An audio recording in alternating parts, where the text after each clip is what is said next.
ఎప్పుడూ రెగ్యులర్ ఇడ్లీయే కాకుండా పప్పులేవి నానబెట్టకుండా ఇన్స్టెంట్గా చేసుకునే ఈ ఇడ్లీ చాలా టేస్టీగా ఉంటుంది.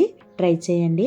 ప్యాన్లోని ఆయిల్ వేసి వేడైన తర్వాత 1/2 టీ స్పూన్ జీలకర్ర, ఆవాలు, 1/2 కప్పు తురిమిన క్యారెట్, కరివేపాకు, కొంచెం పసుపు వేసి వేగిన తర్వాత 1 కప్పు బొంబాయి రవ్వను వేసి లో ఫ్లేమ్లోని సువాసన వచ్చేంత వరకు ఫ్రై చేసుకొని చల్లారిన తర్వాత బౌల్లో వేసుకోవాలి.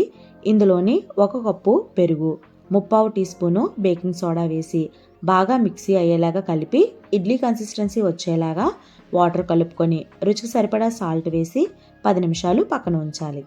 10 నిమిషాల తర్వాత ఆయిల్ కానీ నెయ్యి కానీ అప్లై చేసుకున్న ఇడ్లీ గిన్నెల్లోకి బ్యాటర్ని వేసుకొని స్టవ్ మీద మీడియం ఫ్లేమ్లో 15 నిమిషాలు ఉంచి కొంచెం చల్లారాక తీసుకొని సర్వ్ చేసుకోవడమే.